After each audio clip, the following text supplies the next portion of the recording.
All right, we're going to replace the side latch on a Tune M1 camper. This is what they shipped me, and it uses a 1/8 inch Allen. They said there'd be instructions, but there's not, but it looks pretty simple.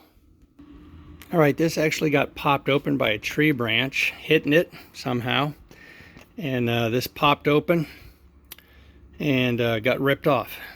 So this is what it looks like. Let's pull it out. And there it is. We'll just undo that screw, take that off. Okay, just that one Allen wrench. Turn that off. I'm going to use two hands to catch it so it doesn't fall on me, but that's it.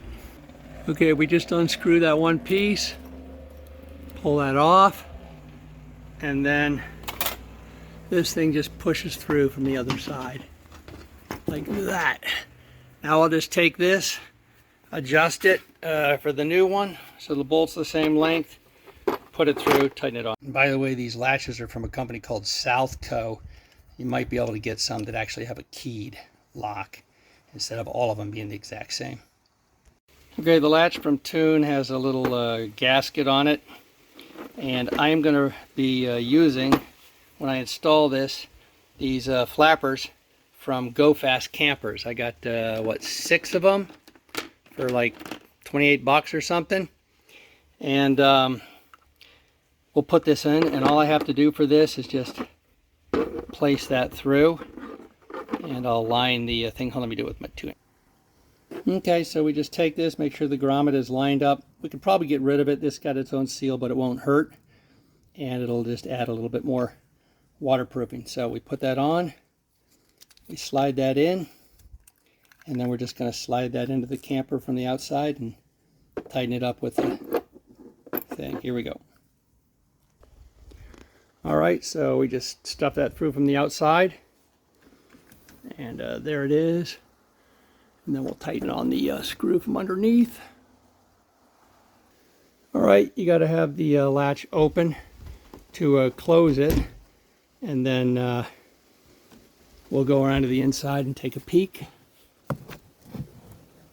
There it is. All right, here I go closing it. You can see it closes, and you can adjust that nut to make sure that it's tight right there. So that's tight. I just copied the other one, and that works. And then when I push the button, these are kind of a slow open. All right, so that's done. All the keys are the same. And this Gofast Camper thing, had I had it on, I was being lazy. Had I had it on, this thing would not have gotten scraped by a branch and broken. So there it is. Why are people doing this? Because snow and ice builds up in the straight ones that you get from Tune, and you get ice in there, and you can't. Let me get that on. You can't get your key in if it rains and it gets cold, and this thing does get cold. So this covers, keeps the dirt, keeps you from having issues. Pretty cheap, 28 bucks or something like that from Gofast Camper. All right, that's it. Okay, replacing the other ones. When you do it, make sure that you place this so this is towards the front of the camper, so that if a branch hits it, it won't catch on this and pop it open. It should just go off. All right, and I'm also going to put the gasket, instead of putting it inside like I did the last one, this doesn't look like that good of a seal. It's rough right in here, so it looks like water could get through between the metal shell of the camper and this. So I'm going to leave the gasket that came with this up against the metal, so this pushes against it. Hopefully it'll give a better water seal. Also, go around and check these bolts. This thing was loose out here about 1/4 inch, so I had to spin it back tight again. They really should have 2 nuts. Whenever you use this kind of an adjustment, usually use 2 nuts. They're using this against this nut, but it jiggles loose, so that makes your doors rattle. When you put these in, make sure that the flat part of the nut is this way, so that when you close it, that's what's pushing against the stop and pinching instead of this thin part. Then you can just adjust it and then tighten this down to have no slop.